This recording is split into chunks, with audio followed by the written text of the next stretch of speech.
Oh, look, it's time for Bringing in Troops, little Zoom from Quarantine show. And here's Yaron Weitzman, who was just telling us that the first time he ever used the Zoom software was on this show a year ago. How about that? That is true. It seems like, yeah, what were we saying? It's like meeting the cousin that yeah, it's the idea of not knowing how to use Zoom seems like not knowing how to use a cell phone, how to go to the bathroom, one might say. Well, to be honest, Judy's here today. She wasn't here on Monday, so I was running the Zoom, and people watching the show would tell you that I don't know how to use Zoom. It was a very constrained show because you're supposed to, manipulate the chat, the waiting room. There's a lot of stuff to be done, and I'm not very good at it. So, oh look, Judy said I did great. Thanks, Judy. Okay, so last time you were here was because you labored for a couple of years on a beautiful book about the Philadelphia 76ers, but you're here for a different reason today. Yes, same kind of labor. Some might call it labor. How many puns can we make? Yeah. We just published a completely disgusting story of yours. Yeah, here we go. It's called Just Ask Any Equipment Manager. In-game on-court NBA players sometimes lose the battle of the bowels. Think about that for a second. And I'm going to tell you, the part that really got me was the white shorts. Two different NBA players told you that we'll read this little section. As Dave Fleming once documented for ESPN The Magazine, elite athletes push their bodies in ways that can cause profound poop problems, even during competition. That's true for surfers, runners, triathletes, football players, and NBA players. That's definitely a thing, NBA veteran Lance Thomas once told me. Usually when someone's at the free throw line, you notice it, especially if they're wearing white. And then I've seen a couple white shorts where you see someone had a little accident in the back. Phoenix Suns star Devin Booker told me a couple years ago, just ask any equipment manager. Yeah. That was the whole. Should I tell a story of how I should tell? So this was the Hassan Whiteside, which I referenced in there. The Hassan Whiteside. I'm losing track of years now because that's what happens. But I guess that was 2 seasons ago. The years and seasons things always gets confusing now. Where he left the game with like 40 seconds left, and it became a big deal because they were down by 15, and that was when he was with the Heat, and he wasn't exactly living up to his contract, and he had been benched for a couple fourth quarters, and Spoelstra got really upset about it after the game. And Hassan Whiteside said, I had to go to the bat. I forget the quote. It's in there. I had to go. And after that, I remember thinking, okay, is this actually a thing? So, the way I would do my job is I'm in New York, so you go to Knicks Nets practices, and I was at a Nets game. And what do you do if you're an NBA reporter and you have a random question about an NBA thing? You find Jared Dudley, who happened to be sitting there, Perfect. Right? Yep. Mm-hmm. Everyone has those guys. And I went up to him, and he just starts throwing Tyson Chandler and Grant Hill under the bus, saying Tyson Chandler they played in Phoenix, he used to always go to the bathroom pregame. Saying Grant Hill used to leave early. We can get into that. And then the Suns happened to come into town a couple weeks later, and I go to a shoot around or practice, and I start asking guys questions. And I go to Devin Booker, and I start asking him, and I didn't even think about in-game. And he raised I've seen that, but I've also seen white shorts or whatever the spots, brown spots and white shorts or whatever he said. And I remember being like, you're messing with me, right? He's like, no, it's definitely not messing with you. So since then, this has been my white whale of a story to publish. So thank you. Slightly tinged white whale. Yeah. Brown whale. Yeah, very good. Whoever wrote that in the chat. That's good. We all, we're hammers looking for our own nails, right? And so when you said what does your journalist do pregame? You go look for Jared Dudley. All I could think about was, well, that's what the Suns did last night, no matter who he was guarding. Oh, see, full circle. Full circle. Dario Saric was suddenly the focal point of the Suns offense. That is great. Playing bully ball with little Jared, yeah. But I think there's a kind of a serious point here to me, which is like there are athletes going really hard like that. And that's why you would poop yourself in the middle of a game is because of you're playing really hard. This happens in every sport. But the other point is, I think I'm right in saying that 2 nights ago, I'm watching Blazers Hornets. I've read a draft of your story at this point, and Gary Trent Jr. checks out of the game, I think in the first quarter, and just zips to the locker room. And I always would have thought oh, his ankle or his thumb or something. Right? But now I'm like, I know what's happening. Well, it's the classic, like flu-like symptoms, or what are they? The way they always describe it, or stomach. I don't know what they say. They always say other things, but yeah, no. It seems like I think we put that in the story, right? If you're wondering why a certain guy is not on the court, there's a good chance he's behind a swinging bathroom stall door. Right. We talk about how hard it is for rookies to play in the league for a lot of different reasons, and veteran experience, whatever. And in all seriousness, veterans are fastidious typically about their eating habits for this exact reason. They're going to eat. And I learned myself from them. We all do this as humans. If you know you're going somewhere, if you want to go to a big concert that you're going to be gone for 3-4 hours, you think about what you're eating, 12 hours before, whatever. This is what athletes live, why they live religiously the way they do. This show is not for everybody. The Today's Show is not for everybody. Let's just be honest. They want to remove those variables as much as they can anyway. Well, and then you actually talked to a doctor about this routinization, right? This is a real thing. Yeah, that there's a couple parts. Yeah, it was always great when you get to talk to doctors for this story. They're always very excited. But yeah, there's medical reasons which we cover for whether anxiety. Pre-game, it could be anxiety, which I think that's something everyone can relate to. Anxiety leading to that symptom. There's medical reasons, biological reasons why that would trigger that. Once your body picks up on routines, which again, it's kind of thing we all know, but you don't think of it in terms of athletes. So someone like Tyson Chandler, where for whatever reason, at some point, the anxiety, and to be clear, Tyson Chandler did not want to talk to me about any of this, but we're just assuming someone like Tyson Chandler, who, whatever reason, at some point, the anxiety or something he was eating triggered this reaction in him before every game. At some point, the body just learns, okay, so tip off 7:30 at 7:15, we're going to the bathroom every day, and the body just learns that. As anyone, we all have our morning coffee, we all have our routines, so. Yeah, but we're not flying different time zones all the time. Correct. Yeah. At crazy hours, don't forget. Yes, exactly. So that's why it's challenging for them. Yeah, to find that routine when there's normally you wouldn't be able to find one at all. They do their best. Exactly. Did you how many people were just annoyed to hear from you when you were making phone calls about this story? It wasn't so bad. Well, so Tyson Chandler, this wasn't a phone call. So I did a lot of the reporting for this year and a half, 2 years ago, back when we were allowed to talk to people in the NBA, in person. So Tyson Chandler, I approached him, and I was all ready, and I pregame, and I approached him and said, I want to talk to you about your pregame bathroom routine, and he was not happy at all. He looked at something better to talk about than shitting. Why are we talking about this? And ran off. But then, in the story, I love that I died. There are a few. You can count on one hand the amount of moments in my journalistic career where I've been as proud as I was when I saw Tyson Chandler missing pregame introductions and running onto the court because I should say clearly, I guess we don't assume, but I'm going to assume because he was in the locker room taking care of business like I was told he always does. Some guys were not into it. Some guys have good sense of humor. I was surprised that, again, Devin Booker, he gave up things without me even having to pry. He just gave that up. And then this became full circle. George Hill's the one who, it's, I don't know, funny is the right word, but it was after the boycott.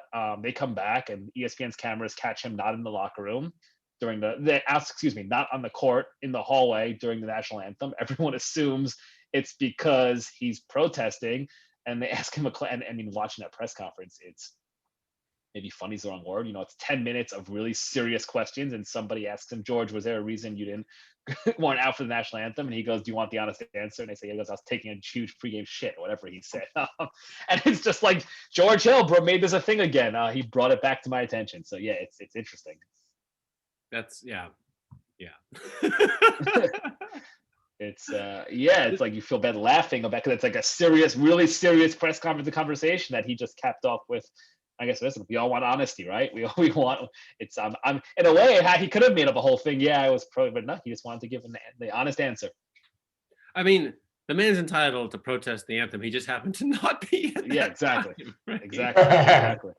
Well, listen, I don't know if you guys grew up playing sports, but I remember being a junior and our first varsity game, and we had 16 years there, all started and 6-man, but I thought I was going to play. And as it was about to happen, I felt really sick, really cramping up badly. And I thought about, what do I do? What do I do? I'd never felt that before. There was a lot of people in the stands for the first time in my career, whatever. And after the game, I talked to my dad, but he's like, yeah, you were just nervous. And he was right. I was just nervous. Yeah. Yeah, you get over It's it. a real thing. But then, right, that's what we learned from Dr. David Popper, is that the nerves, it's just nerves, but that triggers real. I mean, anyone who has any kind of anxiety knows this, right? Where like it's a mental disease, but it triggers real, like the symptoms are real. The physical symptoms are real. Exactly. I mean, if you could put an MRI machine and or some magical machine and read the thoughts of like every single person on the start line of every marathon on planet Earth, like that's all anybody's thinking about is like, like did I play the food bathroom preparation game properly? Like that's the only, everything else is like, yeah, I can run. I did the training. We're gonna run there 26 miles. Almost everybody finishes the marathon, but the question is like, how many times have to stop? Like that's what that's the variable you have to worry about, right? Is and it's just that feeling you described, David. Like that's the that's one of the nature's more profound anxieties. It really is. It really is. All right. Yaron, is there anything else you want to add on this important topic? Not everybody poops. Yaron has little kids. Actually, I felt sort of bad.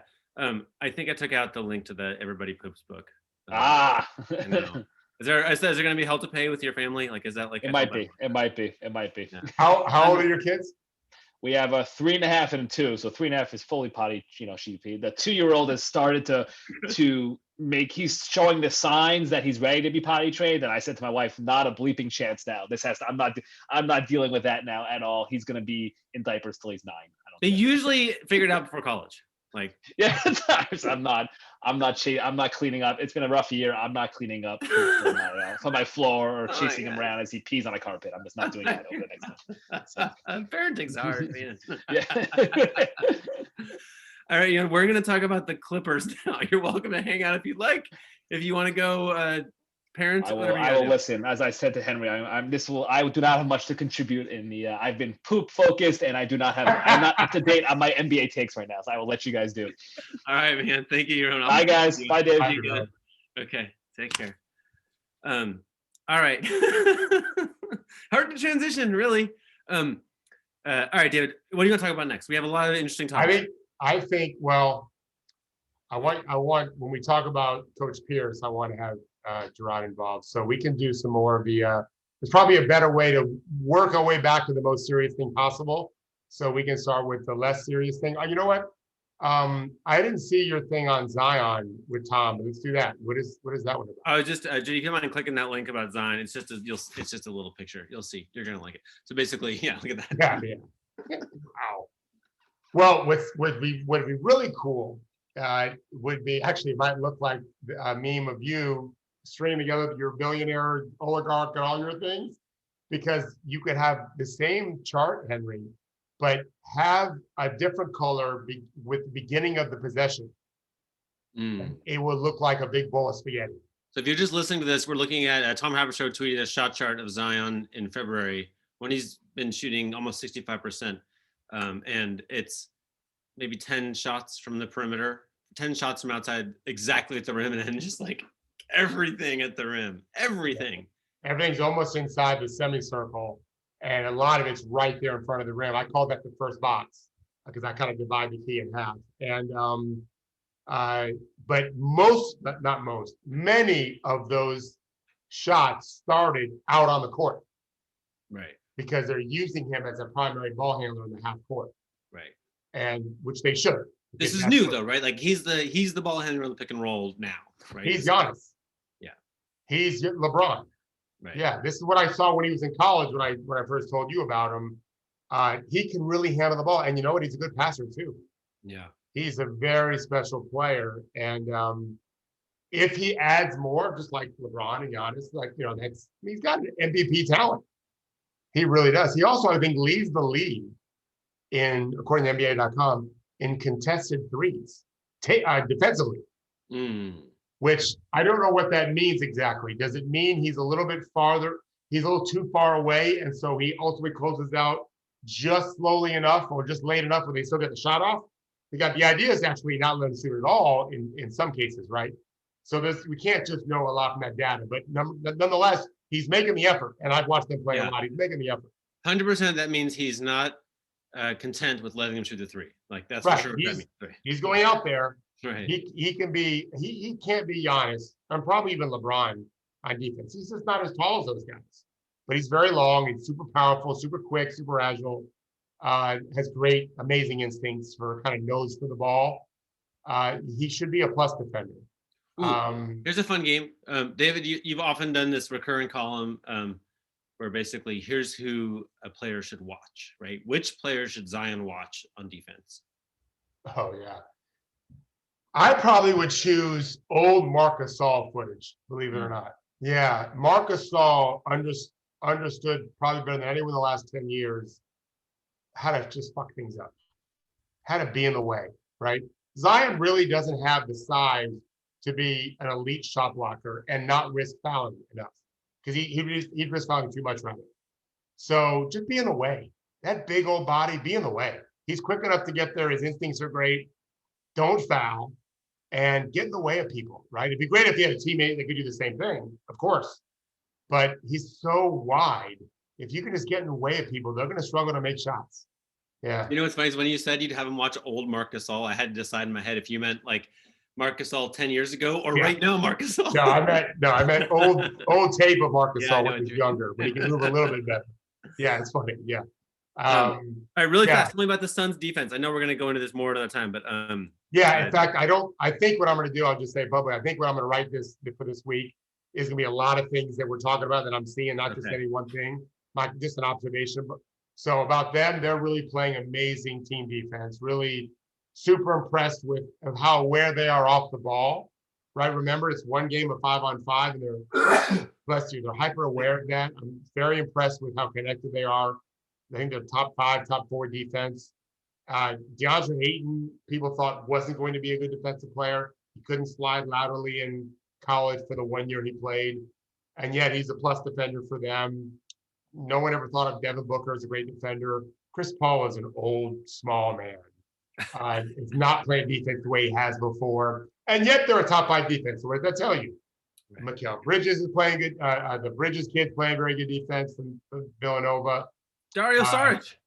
Dario Saric is playing unbelievable defense. Yeah. And was really good against as I said, against Dudley last night against the Lakers. But they're doing it collectively. Cam Johnson's playing well. He's the coach of the year, in my opinion, Monty Williams. Okay, good stuff in the chat here. Devin says, do you guys believe it's Zion teams now more than Brandon Ingram's? And Caleb says it's Gail Benson's team. Speaking of Brandon Ingram, I was talking to an NBA player yesterday who had never known the things we've talked about regarding Brandon Ingram and Jason Tatum. Right. He says, Coach, maybe I'm the only one, but I think Brandon Ingram is better than Jason Tatum. I said, oh, funny you say that. I said, I don't know that I ever wrote that he was better than Tatum. I just thought that to wait to do the Celtics deal for Jason Tatum made no sense, but you could take all those Lakers players to include Brandon Ingram. Yeah. And as I'm watching Zubac last night, dunk after dunk after dunk, they could have had him too if Dale Demps had done that deal. But the Pelicans, they had a nice win against the Jazz the other day. Zion is the feature guy. They've kind of figured out how to play Lonzo. They let Lonzo run the point in transition off a long rebound or an outlet pass in the half court. Zion does a lot of the work. Lonzo spots up, and it's worked better for them. I want to tell everybody that play, the Jazz lost that game. I just already talked about this with you, David, but to me, one of the most exciting things that happens in the sport is when your team needs a steal. Every now and again, you absolutely steals happen on fewer than 5% of plays. When you need a bucket and get a bucket, that's great, but that happens half the time, whether you're good at it or not, right? But this clutch steal thing thrills me. And there was a play, it didn't end up leading to a win, but Mike Conley, who's been amazing at this all year, I forget the exact setup, but it was last minute. I think the Jazz are down 2 possessions, basically need a steal, and he got one. I was like, oh my gosh. I started the play watching. Is Mike Conley going to figure this out? And 4 seconds later, give me that ball. And he kind of tumbled over the ball in a way that made it so they wouldn't have a jump ball. I was like, it's a great play. He's a genius. It's a great play. Yeah, it's unbelievable. He's still not in an All-Star game. He's one of the best players in the league right now. Oh, he's and although they've won all 7 without him, and lost a couple with them. He's having a great season for them. They're very good. By the way, did you see, everybody probably knows this, but like, his teammate basically, well, no, I forget. I'm going to not say that. Okay. New thing is, you have an idea about the Clippers that I think is fascinating. Yeah, I don't know. I didn't look at it as the way you described it in our document, but maybe so. I just feel like the question always is, who's their point guard? I didn't even like to use the term point guard.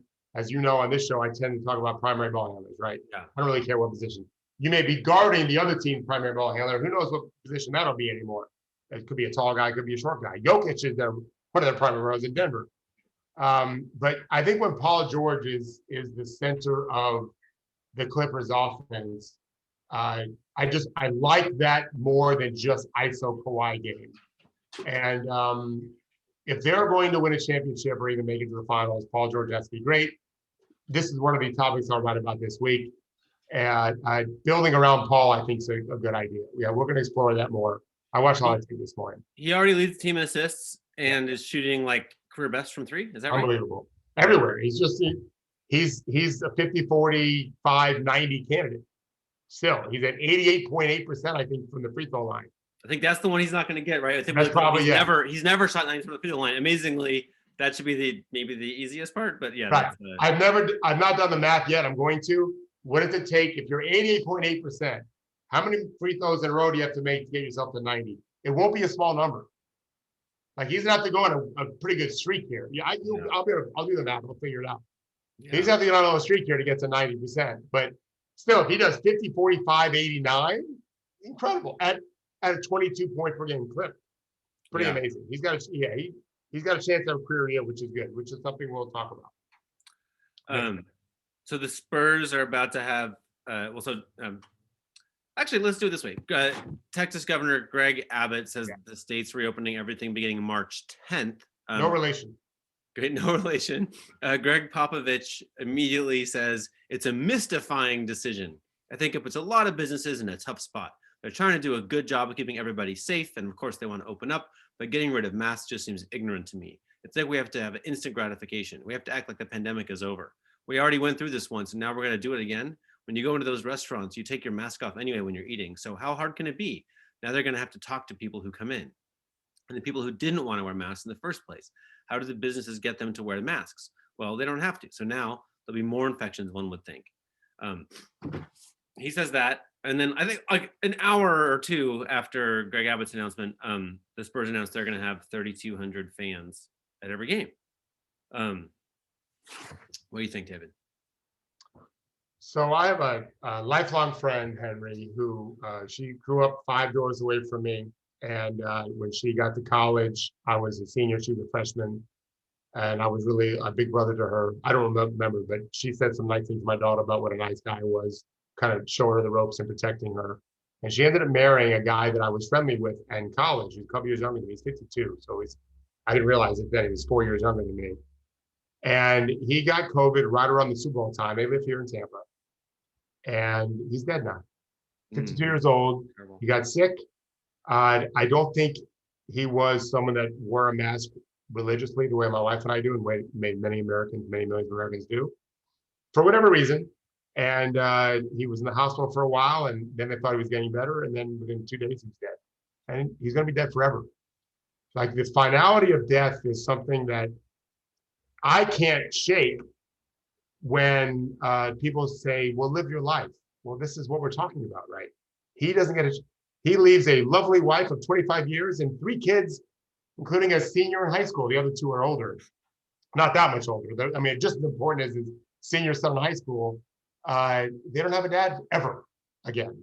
Yeah. And so when I saw Greg Abbott's comments yesterday, my first thought was, well, I know it's not related to Henry. My second thought was, like, we're literally trying to save lives.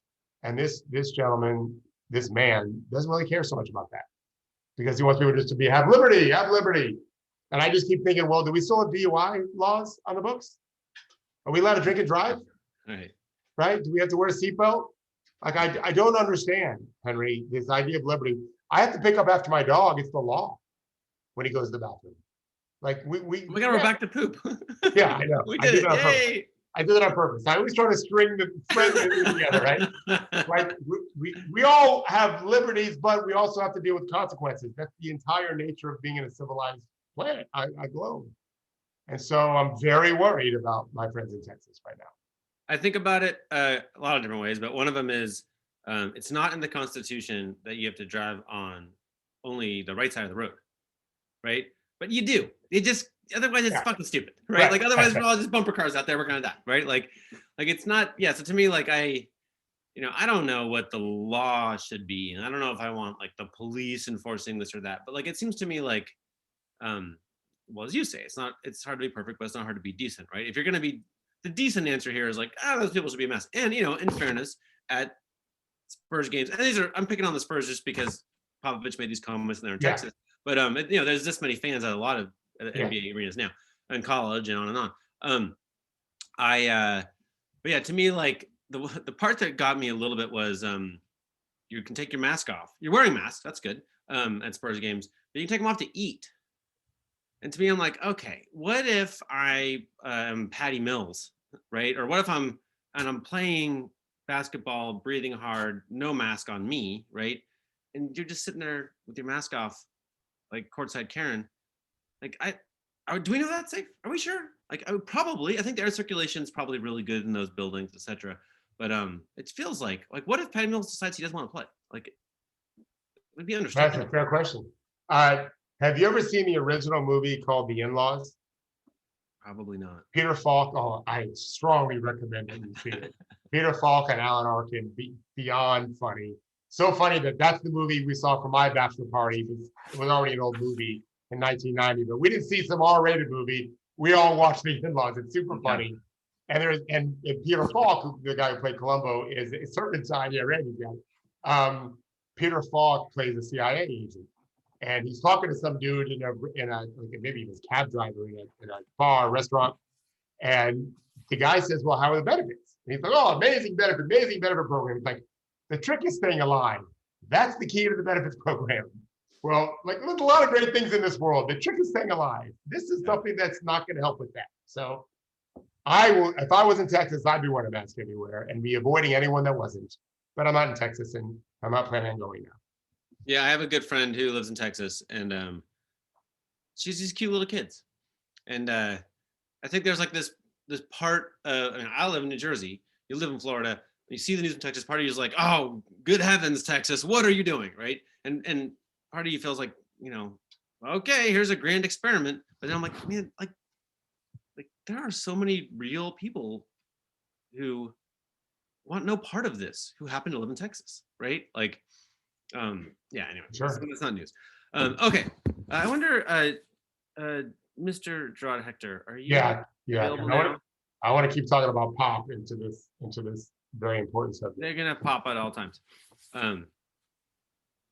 Is that wait, no, I can't actually hold on. I'm already doing a bad job. He's here. There's Gerard. How you doing? I'm doing well, but you guys breaking me in early here on a Wednesday. Got the fisherman's sweater on? Nah, it's a cable knit shawl or what I think this is, Yeah, I like it. White. Hold on. Before I want Gerard on this. Before we do the most serious conversation, we have to talk about Candace Parker's Shaq. I just saw it. Oh yeah. I heard about it on Twitter, but didn't ever watch I actually kind of felt sick to my stomach. I felt really bad for Shaq. Was that the wrong reaction? Yeah. I had all those thoughts. Yeah. Did you see it, Gerard?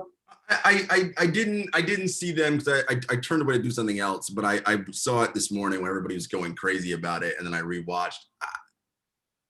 I mean, look, Candace is really smart, and I enjoy watching her talk about basketball. And we do this thing where we like expect something different every time Shaq is on television.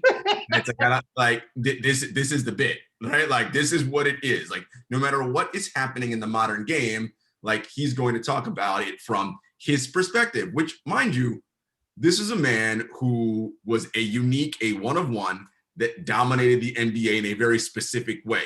he's always going to look at the NBA and basketball, whether the game has evolved or not, from that prism, right? That's how he's going to talk about it. So that's always going to be this sort of, push-pull reaction. It is funny. Candace had some great faces being like, what do you mean? Like, you can't just go slow on there, right? Like, they're going to kill you from three. You can't rotate that fast. Like, it's all brilliant stuff that she's saying, and Dwayne Wade agreeing with her. It's just the reality of that, how that setup is. I think what, TNT, in that moment, actually, what I thought was you got some pretty interesting perspective, right? Because you got Candace, who like understands the modern game. You got Shaq, who again, through his particular prism. Then you had D Wade, who kind of I can see both sides, but Shaq, this is the game now, and this is how it's played. So that sort of like breakup of the three of them, I thought was pretty interesting. It was. There's this thing that was like, they're talking about the Denver Nuggets and how the Denver Nuggets play. Yes. And why they won by 31 points, right? This is in fact the topic. And on that topic, I feel like Candace has used her five senses to notice and take in and learn over time, like how the Denver Nuggets play. Mm-hmm. And Shaq is more just like, well, that's not how I won a championship. Right. So I can't even really entertain it. It's like, well, that's taking in data from a very small sample, Mr. O'Neal, right? So like on the topic of the Denver Nuggets, like Candace has earned the right to be heard. Yes. Dwayne Wade too. He like they're saying exactly the same thing. Whereas like Shaq's like, well, it's not what I did. So right. Exactly. I'm like, it's a weird, and I felt a little bit bad for Shaq, mostly bad, but I also felt like we've kind of coddled him a little bit, right? Like we've kept him on TV shows for 100 years, just saying that same, like not noticing what the Denver Nuggets were doing or any other team. And that's where I'm like, that's kind of bullying. He's been kind of a bully. He's just like, Candace, I'm huge. I want a championship. So boom. It's like, no, like she's actually watching the game. Right. She's actually correct. Right. But let's be fair here. This wasn't even modern NBA basketball dialogue. This was pure math. Right? Basic math that Yaron's 3-year-old would mildly understand. You played with a couple of three-point shooters who didn't really shoot a lot of threes, Shaq. But now the Nuggets might have 4 or 5 defensive players, offensive players, all of them that can shoot threes and want to. Can't wait to shoot them.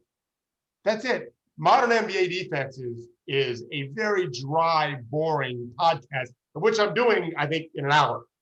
I'm going to have a very dry conversation with a pure coaching website. And we're going to talk about footwork and dropping hips and hand placement, all sorts of things that nobody wants to listen to, but Caleb. Yes, Caleb. He'll enjoy it, right? This is like me going to a journalist convention. I need to know all this stuff, but it's all Chinese to me. I don't get it, all Greek. I don't understand any of it. The words I recognize as words, but they have no meaning to me because I have no reference point. I didn't go to school for journalism, whatever. You guys don't understand the hours we've spent studying these little stupid things, but Shaq understands them. I promise you, he's a bright man. He understands all of these things. Candace obviously does too. He just doesn't want to talk about it. Right. He knows he's dominating players with that stuff. If they don't use the right footwork with him, he dunked on them every time. Yeah. Every time they didn't use the right technique, done. The guys, why do you think he respected Tim Duncan so much with a big fundamental? Because that was the only way to play with him. Right. He was your point, Gerard, is so right. He's one of one. I love how you put that. I mean, of the 50 years, Chamberlain, maybe, right? 60 years ago. That's it. Not Kareem. None of those guys looked like him and could move like him. And so if you didn't have perfectly technically sound fundamentals, you were toast. And he just doesn't want to talk about it. Right. And to Henry, as I said, and Henry, you backed it up, right? It's the bit. At this point, you have to stick to the bit. This is what we do now. So we're going to run this all the way through until he's no longer on Inside the NBA. Like that's how this is going to continue for the duration. But do you think it's on purpose to get conversation getting smart? Because the Candaces, again, they could have gone much deeper than they did, but it is a fair dialogue to have to get people to understand how hard is to guard all these guys standing 20 feet from the basket. Who are really tall too, by the way. Candace, like at one point, Candace shoots him this look that's like, are you like? Right. I know. Are you guys seeing this? Like, are you seeing this? like, and she's totally right? Like, Like she's 100% like what? Like why do we even have to argue this with you, right? Like, and because she is actually to me, this is about like when people are like, I don't think Donald Trump is racist, and you're like, oh, like it's every hour, it's every like we don't have to, come on, like, and so to me, like she was just kind of like, can we live in reality, please? And like I do feel like in the long run, we gotta help her. Like Yes. she needs to live in a world of reality, right? Yeah, Like, more Candace Parkers would be good. yeah. What we need, Henry, is we need that because someone keeps the tape running when they go to commercial. We need what they're saying when they go to commercial. That's what needs to come out. That's what I was wondering, guys, because I don't watch those shows ever. I just saw them on Twitter, but I almost felt like she was tired of the act, and I wondered what was happening. That's what I was curious about. Is there something more in play? Because I don't pay attention. That because she seemed frustrated. That's why I felt sick to my stomach. Like, oh, Shaq, just admit you were wrong and move on because you're getting hurt. No doubt she felt frustrated, but you can also see her being like, "Wait, this is the bit," and like trying to like, I have to go back. Let's laugh at a funny thing Dwayne says. Like, it's the bit, and like again, I'd love to be in the production meetings. I'd love to. Okay, we got to get this thing going because on Twitter is going to be a story when Shaq gets like, that's like the thing. This is the commodity, right? This is how it works. How good is Dwayne? Sorry, go ahead. How good is Wade on those shows? Because Dwayne, you understands the game very, very well. Wade's pretty good on those because like he'll like drop a joke and then he'll be like, yeah, Shaq, like when you don't like catch high on the pick and roll, he's like, you got to drop a joke in there on you, big fella, like because he'll know, like, yeah, like Candace is right, but he's like the funny man, like right in that scenario. They're not good. Like the problem is the setup, right? Like you don't succeed on that show by being smart. Like where you're like, oh, I'm disappointed that it wasn't like that. Well, no, that'd be it. That show would go out of business tomorrow, right? Like this is the tabloid. This is the back cover of the New York Post. This is the like, ooh, boom, roasted. Like that's actually how you succeed when the show is in that format, right? Like it's not that a slightly different guest is going to change anything, right? Like Shaq's doing his job perfectly for the way the format. Right. Well, we're all talking about it today, right? Well done, Shaq. Caleb just wrote us the barbershop man. Very funny line. And a reminder, I believe Friday night, Coming to America 2. Oh, already ready for that one. And just want to let everybody know, listen, don't go in there with expectations it's going to be the original. Understand what it is for what it is, right? Wait, are you emotionally preparing us for Coming to America too? I see so many people on the internet like going crazy. I'm like, dudes, calm down with that. Like Eddie Murphy can make anything interesting and funny. That dude is. You have to watch his bit. We got some important things to talk about here, but you have to watch his appearance on Jimmy Fallon the other day. His ability to do like Rodney Dangerfield and Prince and Richard Pryor without even trying. I mean, I've heard him do a lot of imitations, and he's not even trying to be a mimic. He's just brilliant in a crazy, funny way. He's the best. And I want to say it was from, God, what was it, 83 to 86, maybe? Like that run he went on was insane. I saw Raw in concert live in Gainesville, yeah. Between Raw, Beverly Hills Cop, like it was just like, what the? Well, Delirious set the world on fire, but now I can talk about comedians all day. I mean, Eddie. Delirious was just ridiculous. Fourth grade, we had it all memorized. Like we had the whole cassette, and it was a cassette. I had the album for Pryor. I can't believe I don't have them still. I have the albums. You have tiniest touch of homophobia, maybe just the tiniest. Oh, yeah. I mean, when you go back and watch that stuff now, you're like, ooh. Oh yeah. Yeah. But he was the biggest star in America, like in the world. Like it was like, oh, this guy is incredible. Incredible. All right, let's get to. Yes, anybody? Wait, have you guys watched They Ready? Anybody? You know what I'm talking about? No. No, I'm getting blank stares, and now I'm embarrassingly forgetting the name of the super famous comedian who has a Netflix special. Oh, come on, somebody! It's gonna be Devin's gonna remember it. Hey, ready? Tiffany Haddish. Thank you, Judy. Oh, okay. Love Tiffany Haddish hosts a show where she brings up all these comedians she was on the circuit with when she had no money, and they all made a promise that if one of them made it, they were gonna reach a hand and bring the other ones with them. So this is her keeping her promise, and it's amazing. Yeah, here we go. Okay. So that she was just in that outfit. She was in that red leather outfit, and here we go. And she opens with she's like, first of all, I lied to the wardrobe makers. This is like, I told them the size I aspired to be this time of the show, but I didn't lose that weight, so it's real tight. Like, but second of all, she's like, all I told them was like, I just want to do one of those who wore it better, like Tiffany Haddish or Eddie Murphy. That's my whole goal in life. Because he's wearing the Eddie Murphy outfit. What color was hers? Because I saw Bright Murphy red. and he was in purple leather when I saw him live. Well, he was bright red in the cover of Red. the first big hit he had or whatever. Yeah, that was delirious with red. Yeah. Tiffany Haddish is hilarious. Love it. It was great. That looks like an amazing show. Oh no, it's great. It's great. Oh, I can't wait to see it If now. you have no standards of decency, it's good for the whole family, which is how we're running it over here. No kidding. We just say I host a show on poop. Okay, Exactly. so there we go. There we go. Thank you, Judy, killing it. That's awesome. Yeah, see, She's great. he's got shoulder pads, which seems like cheating a little bit. Listen, that delirious it came out on Showtime like in the early '80s. That was like It was the 80s. Yeah, that show. that ice cream stuff. Come on, now. Got some ice cream. Like we were all doing that. Okay, so Adina Jones on this show asked a very interesting question of Lloyd Pierce, recently fired coach of the Atlanta Hawks. Maybe we could watch that now. The magic of YouTube. Ooh. Here we go. The National Association of Black Journalists. And Yep. like you said, he keeps it real. He, leaves the door open, puts his foot in for the next person to come in. And I honestly wouldn't be where I am in my career without him. One thing I wanted to know, Coach, was I was reading an article by Drew Holiday in the Players Tribune, and he talked about how he had always been afraid to speak about social justice because he's afraid to lose his job.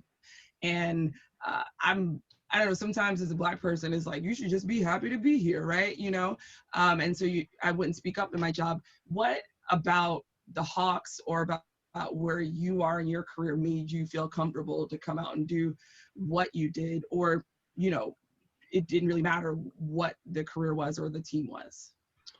Well, I think the biggest thing about this motion now moving forward is that that's no longer true. That has been true as an African American, and being able to speak on race and racism, hell, even politics. Politics is one of those things that you just didn't touch in the workplace. Now it's why wouldn't you dare touch it? You're at that point now, is why wouldn't you dare touch it? It's all we see, it's all we hear. How can you avoid not talking about what's going on in our country with regards to racism, politics, and everything else? So I agree. I mean, everyone's had that moment where you just feel, when's the right opportunity? Who should you talk to? But I think, we've moved past that, and that's the only way I can look at it now. We moved past it, and I think now it's almost more important that he does not hold back how he feels or how you feel or in general how Henry feels. I think it's to have these conversations are the most important thing we can do moving forward as a society, internally with whom you work with. It's hard to move forward or even think you're moving forward if you can't have these conversations or understand each other better. So I for me, when it first happened, when I first reached out to Rick Carlisle, who's head of our head coaches association. That's probably good, Judy. I think he gets a little out. Thank you. Then he went on to have a fundamental impact in opening voting sites in Georgia, which of course became a huge swing state. Right now, there's a massive campaign to kind of resuppress voting in Georgia, right? And so, and his firing. There's a lot of reasons for it. We can go into this. There's a good article in The Athletic, but and it might have just been basketball reasons, but the billionaire who is the governor of the Hawks does do business with police unions, right? And does have some kind of right-leaning political habits. So I just we get to ask the question, was it part of were his politics part of his losing his job? I guess we should read Greg Popovich really fast before you guys weigh in. Greg Popovich said of Lloyd Pierce, who he coached with on Team USA, just a really knowledgeable guy, a people person, very mature. A sad day to have somebody lose a job like that. Now we all know it's a volatile environment and that type of thing, but you don't want to miss on people like him. It's like missing on a really good player in the draft or evaluating somebody wrongly. He's the kind of guy you can build a culture around. But there's got to be leadership enough that understands it takes time and continuity is important, and that is not always available in our league as far as management and ownership are concerned. A little bit more understanding about how a program gets built for success over the long run would have served this situation well. Look, there are 3,000 different layers that we can peel back about the decision here. The first thing I'm going to look at is what Lloyd's done off the court and him being a leader of men and the important stuff you've done there. Now, part of it for Pop and Stan Van Gundy came out and other coaches, part of that is the fraternity of coaches, right? We talk about the fraternity of players all the time. Fraternity of coaches also exists, only 30 of them, right? In any one year. So there is definitely some rallying around that, although I believe Pop's words were genuine as it relates to Lloyd in that regard. Okay, so that's one piece. The second piece, Henry, that you mentioned, we know that the players, by and large, what they care about is often in direct conflict with what their governors support with their dollars and their resources, right? That generally is what we see when you dig deep and look at who donates their money to where, police unions, right-leaning super PACs, whatever. So that sort of has, you already got like some issues there, right? As it relates to politics. And the other piece is the basketball and the on the floor stuff, right? The Hawks had a mandate and were very clear they want to make the playoffs this year. But also coming into this season, they made a very interesting move, right? Travis Schlenk hired Nate McMillan. Lloyd strikes me as a very pragmatic kind of guy, right? Like when you hire Nate McMillan, that's telling me one thing. My replacement is sitting next to me on the bench, right? Like that. I mean, that's what I said the day it happened. I go, oh, we know who's replacing Lloyd when he ultimately gets fired.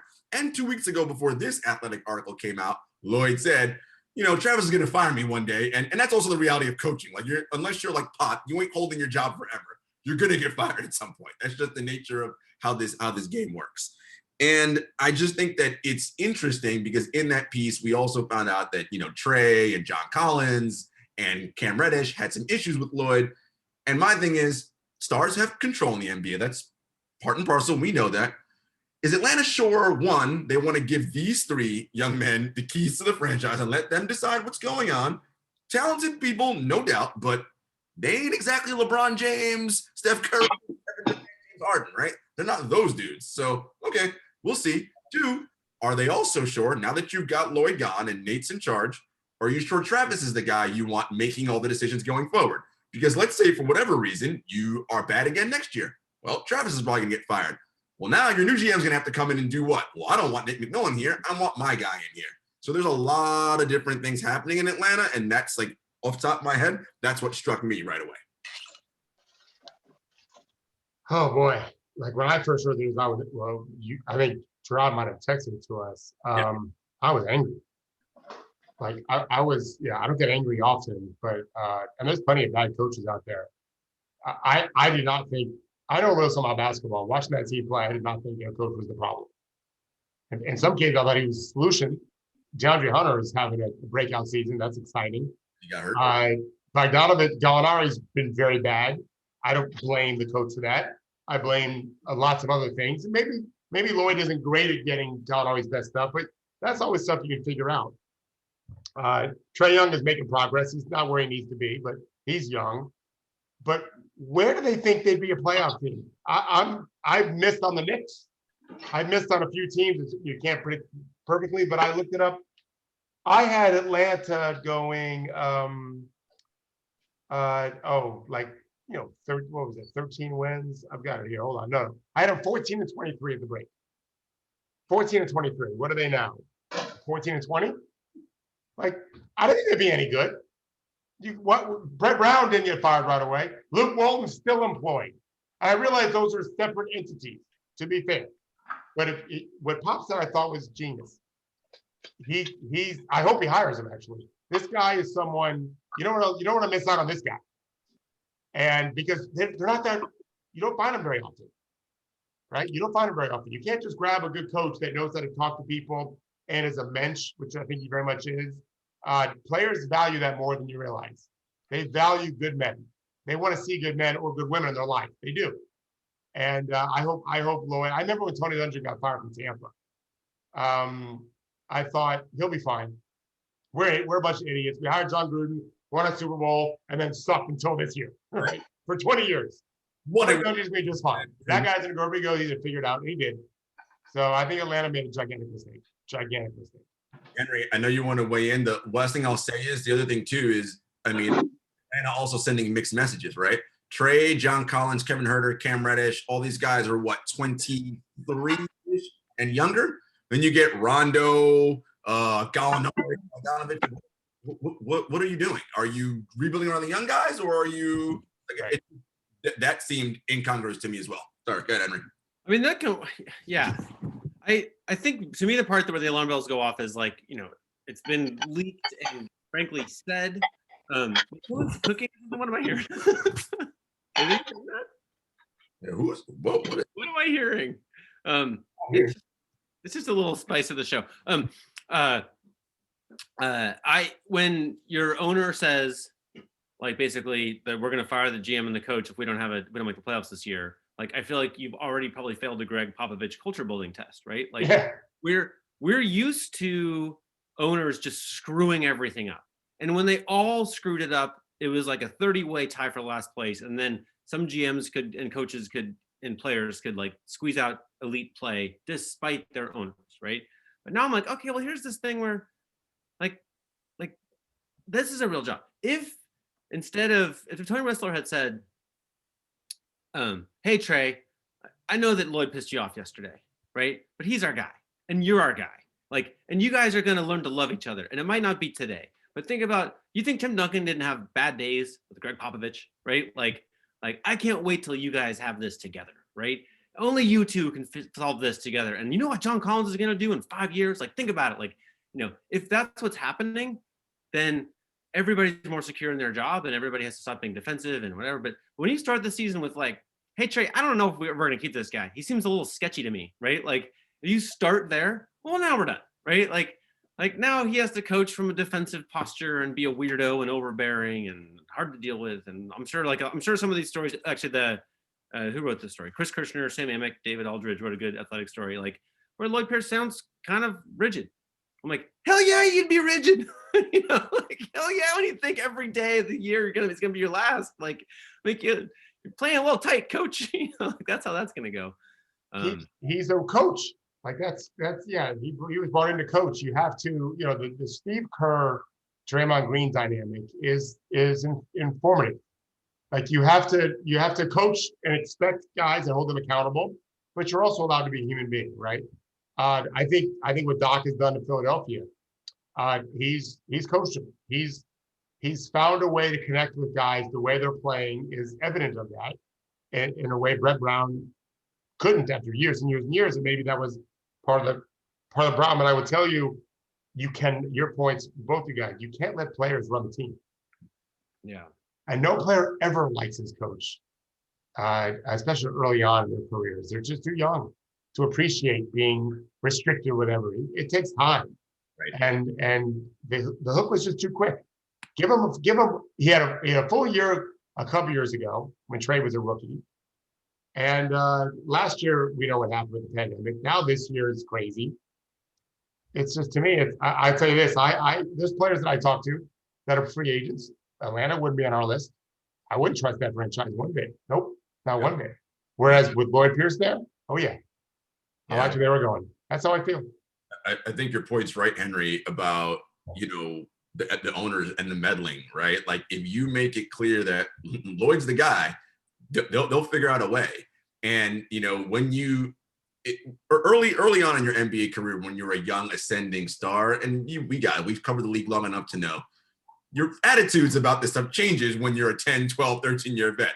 But it takes you're in the valley before you get to that point, right? Well, this is the beginning for Trey and all these guys. And the other thing, and I texted this to you guys, I'm not 100% sure, and we've heard stories out of there, that Trey's teammates all love playing with him, right? Like, I am not sold on that piece. Like, that's another big part of this too, right? So there's a lot of, and when you're young, it's all about your ego and like, you know, I'm the man, and there's a lot of that going on. So it's tough. I will say this, Luke got 2 chances to be a head coach, Los Angeles Lakers and Sacramento. What he has proven is that he coaches losing basketball. Right? That's what that little stint in Golden State got a little in people's heads, I think. Oh, you mean when he had Steph Curry and Draymond? shit, put me out there. I would have gone 25-0 too. I'd have been like, No. You might have lost a couple games. I mean, let's give him some credit that he knows more about the NBA than any of us here running a team. But is that worthy of 2 more jobs where he's been awful at both? No, definitely not. So at a minimum, Lloyd should get a second opportunity, right? So he should get a second shot at a minimum. And I don't want to forget this either. There's lots of heroes in this last election. And Stacey Abrams might be the most heroic person of all in that state. But Lloyd Pierce deserves some mention. Yeah. Like, I don't know that you can't convince me. I'm sure you can't convince me that his efforts didn't help us make sure what happened has happened, right? I think it did. That's why they're making those rules now.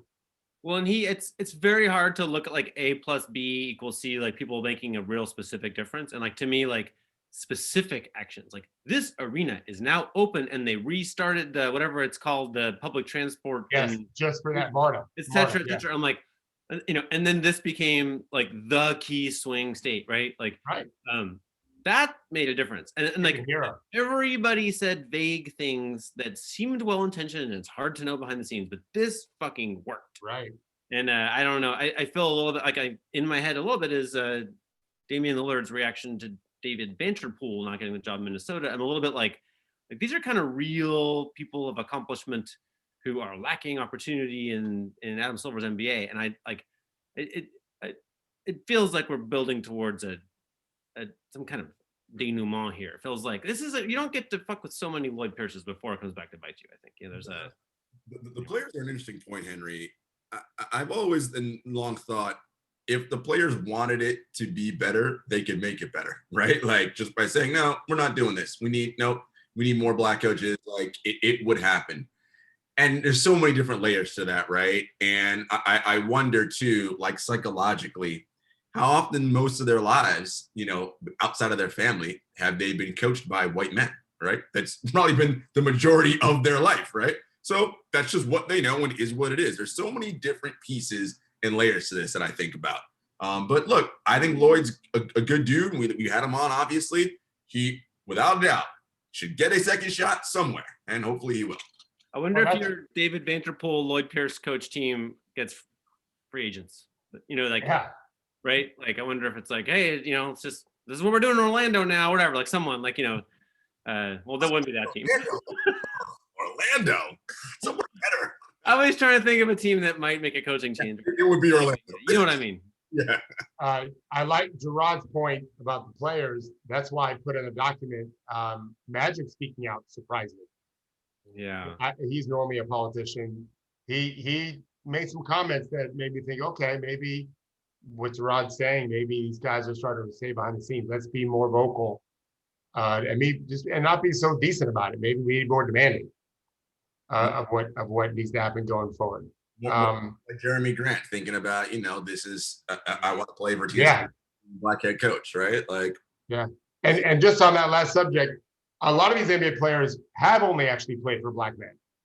If you go with the AAU circuit, it's more diverse than anything you'll see pretty much in America. And it's fantastic. And I've said this many times, you guys have heard me say it. We don't just have to hire former black players to work their way up executives in coaching. They don't have to be great players to be great coaches. We know that.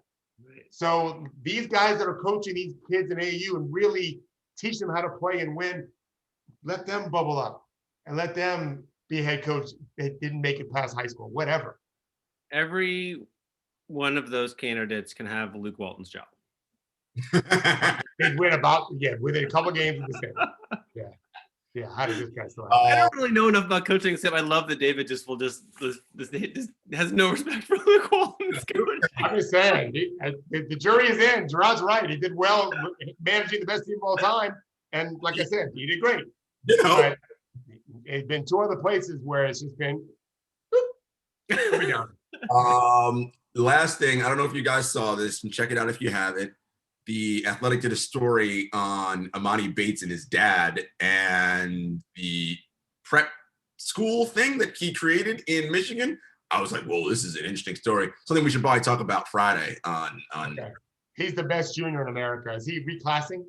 No, he's not reclassing. I think it's just a matter of, is he going to after he's done playing prep ball, is he going straight to some professional contract? Is that the whole Michigan State thing? No one believes that. He ain't going to college here. That no one believes. All right. So we have our good work, Judy, to get that back quickly. Time to go. I know. So it's a homework assignment. Everybody has to read the Amani Bates story for Friday. Okay. Be Thank you, safe. Gerard.